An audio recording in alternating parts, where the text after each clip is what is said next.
What does it take for you to survive? What will it take for you to thrive? On this Money Monday, we're going to talk about the steps you need to take to turn your side hustle into a main hustle. Let's welcome Candace Spears, entrepreneur coach and the author of Bring Your Crayons to the Office.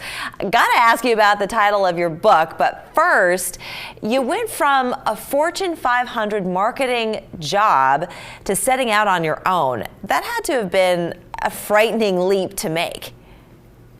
You know what, that was a frightening leap to make, Layla, and it's had its twists and turns. So my backstory deals with everything from getting from that Fortune 500 job and losing my job to going into another corporate role and facing a moment of like, am I going to allow my identity to continue to be wrapped up in someone else, in someone else's position?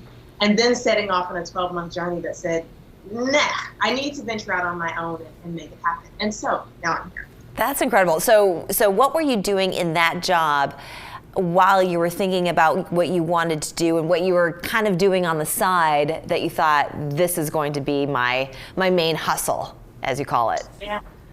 So I actually went through a few different iterations, Layla. So when my Fortune 500 marketing role had went away, it was in marketing and operations, I had found myself in the parking lot literally crying, saying like, oh my gosh, I cannot ever allow my identity to be wrapped up in somebody else. And so when I went into that next corporate role, I already had this mindset that what I was bringing to another employer was going to be mine.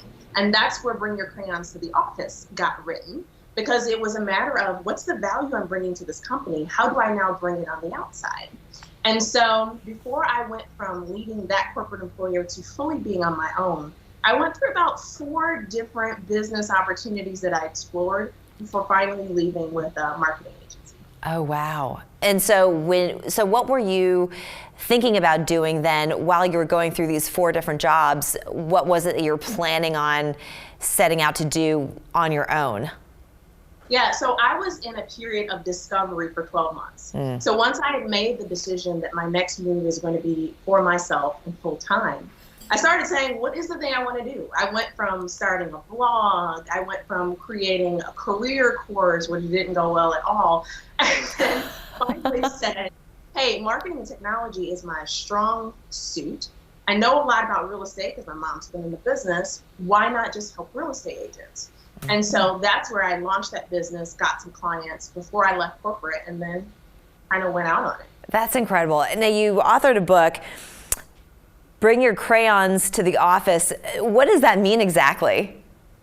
Yeah, so Bring Your Crayons to the Office, and I absolutely love this because I am a creative at heart, and how we use and communicate to get things done is important. So when I was at the employer that I left before I went full time, I was helping to facilitate projects, but in ways that were very childlike. Because as you probably know, Leela, when we can tap into like our 4 or 5-year-old self to like unleash our curiosity, unleash our ability to say anything, come up with new ideas, that can put us miles ahead. And so that's where the work that I was doing there, so many people were asking me, oh, can I use that in a meeting? Or, oh, we got this project, can we get you to help us with that? And so since I already had the attitude that what I bring to this company is mine, I wrote the book, and a bunch of people bought it, including executives. That's amazing. That's incredible. You're such an inspiration. You also talk about scaling changing careers. What does that mean, to scale a changing career?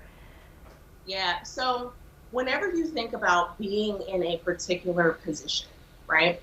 There are some people who are happy and satisfied, just kind of like, I'm doing what I'm doing, it's good, work really isn't my life, I do what I need to do there, and then come home for my family and my extracurriculars. But if you happen to be a person who is like, I kind of find my fulfillment tied in with my work, and so where I am, when I am there, I need to be fulfilled.